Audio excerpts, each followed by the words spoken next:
I bit too big of a piece. You did.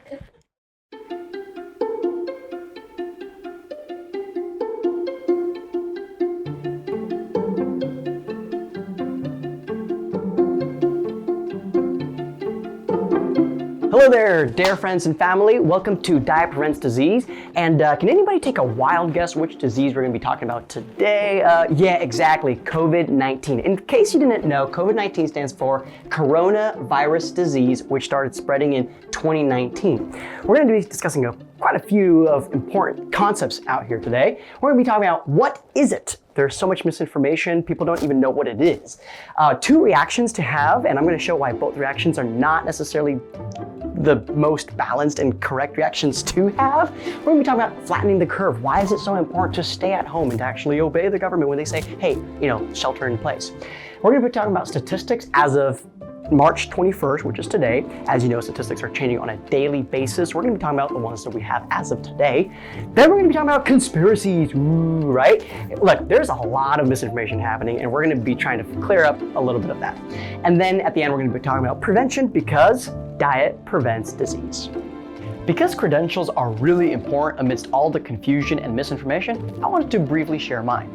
Not only do I work in the 911 system here in Northern California, including critical care transport, I've also got a degree from the University of California in neurobiology and physiology, which is this stuff. So what is it?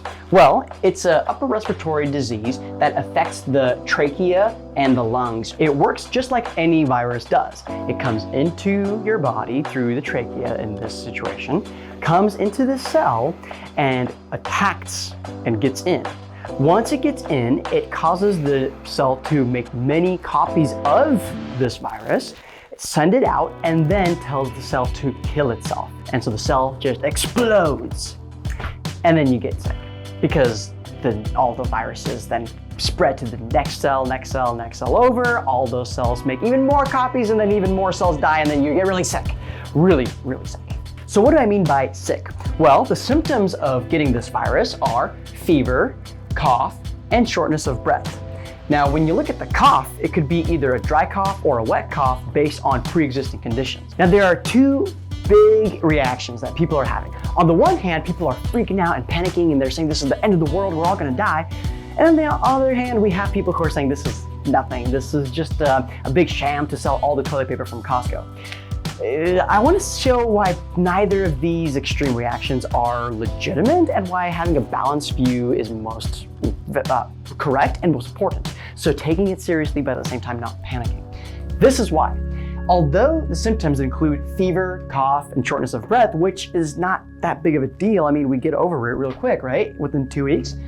Most people have these symptoms, but the elderly and the immunocompromised can have complications from this virus, which includes ARDS, acute respiratory distress syndrome. They can also develop kidney disease, and the one, of course, that we're trying to prevent here is death. Now, the biggest reason it's important to slow down the spread of this virus is because of a concept called flattening the curve. Now, if you haven't seen this chart yet, you've probably not been reading much of the news. On the y-axis, we've got virus cases, and on the x-axis, we've got time. This dotted line here is the most important to understand. That's the maximum amount of patients our hospital system can take in at any one time.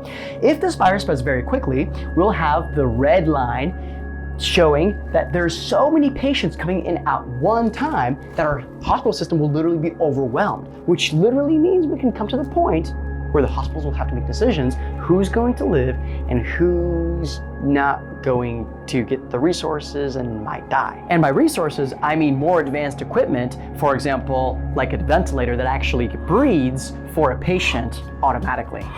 That's the whole point of quarantining, staying at home, is so we slow down the spread of this virus and flatten the curve, hence flattening the curve. So we look like this blue line and never go above this maximum capacity line. Now, just to make sure we are clear on one thing, these patients here are the ones that are having these complications: acute respiratory distress syndrome, kidney disease, making it difficult to breathe. Just so we're all on the same page, if all you have is a fever or a cough or just a little bit of, flu-like symptoms, stay home. It's not necessary to go to the hospital right then and there. In fact, that's why the quarantine is in place, is so that more people are not getting sick at the hospital. But by all means, if it becomes difficult to breathe, if you're developing these complications, call us. We will come get you. Now, let's talk a little bit about statistics. I'm gonna keep it simple just because we've heard so many numbers in the media lately. This is the amount of confirmed cases we have as of March 21st. Yet, this is the amount of people that have died from this virus. This should both concern us and at the same time cause us not to freak out or panic, because that number is just 4.3% of that number. Although that's a small percentage, and it tells us that most of us are going to get through this just fine, those who are elderly or immunocompromised or have pre-existing conditions are suffering a lot of loss. And that's a huge number if you think about it. And also that number is growing daily. We need to remember that as well. So again, at the same time that we shouldn't be panicking, we should take this very seriously. Now, just to put this into perspective, the last flu season, we had 35,500,000 people get sick and 34,200 of those died. Now, although this number is bigger than that number, that's 0.1% as compared to the 4.3% of our current virus. Again, another reason why we should be taking this virus seriously, but not freaking out because the numbers are not that big. All right, now let's talk about some of people's favorite topic, conspiracy theories. One thing that people say is, oh, look, viruses are a way of the government to use to manipulate people during election years, because we had the Zika virus epidemic back in 2016 when Trump was getting elected. We had the whole Ebola virus in 2014, which is a crucial election year as well. We had the swine flu virus pandemic going on when Obama was becoming a president and so on. Here's the thing I gotta say about this. Viruses are not something that are self-created. They've existed ever since the beginning of this planet. I mean, this is an organism that's been around for a long time. Now, is it interesting that it's coming out at these years? And am I saying that it's impossible that no one is using this as a tool politically? I guess it's possible. But the viruses are real things. Just want to make sure we're all on the same page about that. Another thing I want to make sure we're all aware of, the difference between an epidemic and pandemic. Epidemic is local to one place. So for example, Zika virus, it was in West Africa, right? Spreading through mosquitoes, right? A pandemic, on the other hand, is worldwide. It's global, when cases are all over the place, in different continents, in different countries, all around. That's the difference. I want to also talk about this one right here. I don't know if you guys remember back in 2002, we had a mini pandemic of coronavirus. Some people, I've watched videos on YouTube and other social medias, they're saying, look, if you look at a Lysol bottle, it says prevents from human coronavirus. They knew this was coming. They actually pre-engineered and shot this out on us. Again, keep in mind, coronavirus has been around forever, basically. And so this is nothing new. The only reason why this virus is new is because it's a particular mutation, a particular strain that we haven't seen before. But coronavirus itself, nothing new. So don't freak out about any of those, conspiracy theories. The most popular conspiracy theory surrounding this whole virus is probably the baby boomer removal idea. So if you remember, 1945 is when World War II ended, and people who were born then are now 75. People born in 1948, for example, when Israel became a nation, are now 72, and people born in 1950, which is like the hallmark of the baby boomer generation, are now 70. Now, do you remember what happens when people turn 70? Yeah, exactly. They go into like pension plans, right? And there's this conspiracy theory going around that this whole virus thing is trying to eliminate the baby boomers so that the government doesn't have to pay out the pensions and get all that extra money into their pockets. Let's discuss this real quick.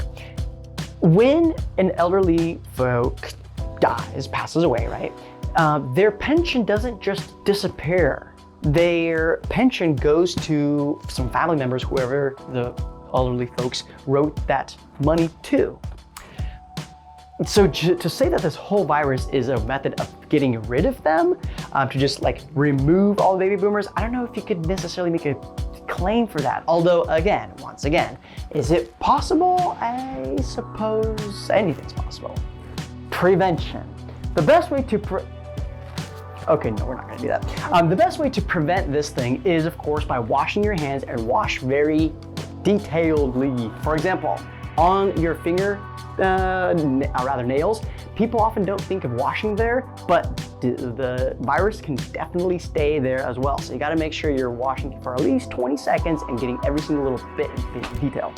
Now, if you actually have flu-like symptom, or if you're around somebody who has the virus, make sure you're wearing a mask. This is a P100, and these are the N95 masks that we have on the ambulance. However, the CDC suggests a simple surgical mask as sufficient enough to prevent water droplets that could contain the virus in it. Again, although the CDC says this is what you should be wearing, as you can see, it's not the best protection that you could potentially give yourself when you're right next to people who are sick. So that's the reason why in the Northern California 911 system, we use P100 and N95s. Real quick about antimicrobial hand washing, soap, and sanitizers and everything else you guys are using out there. Make sure you're using something that's antimicrobial, just because antibacterial kills bacteria, whereas antimicrobial stuff kills both bacteria and viruses. And the biggest thing we're trying to kill right now is the virus. So basically, just make sure that whatever you're using is alcohol-based, so it kills viruses too. Although washing your hands, wearing masks, and practicing social distancing are important ways to prevent yourself from getting this virus, most likely odds are sooner or later, better later than sooner, you might come into contact with this virus. And that's why I say the most important thing in terms of prevention is to build a strong immune system so that even if you do catch this thing, your body would be able to destroy it right away.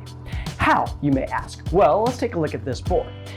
The immune system boosters are, well, obviously there's a lot more than just this, but these are the main ones that got so many nutrients for purposes of making your immune system as strong as possible. Let's take a look at them. The first is citrus fruits. Guys, I'm telling you, the amount of vitamin C in here, vitamins C as in like lemons, grapefruit, oranges, tangerines, so important to make sure you're drinking your OJ. The next thing on here, bell peppers. We've got red bell peppers here because they particularly got beta carotene, but the green peppers and the yellow peppers work as well. I need to tell you guys this, I don't know how many of you know this, vitamin C, peppers have twice as much as the citrus. All right, the third thing, as I finish this really delicious pepper, is garlic. Guys, really important. Zinc is a vital nutrient for your immune system to develop that strength that you need to destroy the virus in your body. So make sure you're eating garlic, and the best thing to do is to take these pieces and dice them into little bits so that you're swallowing them whole and not getting that garlic breath. Now, number 4, broccoli. Guys, this is a really important one. Look at this, vitamin A, vitamin C, vitamin E, glutathione, all of these are really important to boost your immune system. Make sure you're eating them, and they're lying to you in the news. I bit too big of a piece. And the 5th is spinach. Vitamin C, you got antioxidants, you've got folate. Again, really important pieces of chemical machinery for your immune system to be as strong as possible and destroy that virus. So there you go, guys. That's that easy to prevent this virus, or any disease actually, from taking over your body. Make sure you are eating right. Citrus fruits, bell peppers, garlic, broccoli, and spinach will boost your immune system and help you destroy anything that may enter your body. Another important way to prevent yourself from getting the virus is social distancing. That's why the government is telling us to stay 6 feet away from each other when we're with other people, but preferably to just stay home in the first place, is because if the virus is in you, it can get to another human being through your cough or sneeze or even moist breath droplets unless you're 6 feet or more apart. Why? Because the virus can't survive outside of a fluid, liquidy, watery environment. And so if you're that far apart, even if you're carrying the virus, even if you don't have any symptoms, right, it's not able to get transferred from one person to another. So that's why social distancing is so important. All right, so there you have it. The reason why you should be taking this virus situation pretty seriously, but at the same time, there's no need to panic, no need to freak out. In fact, take this time of quarantine to enjoy a walk outside, to enjoy hanging out with friends and family, although maintain 6 feet of social distancing. Read a book, watch an educational video, and remember, wash your hands, stay healthy, and God bless you all.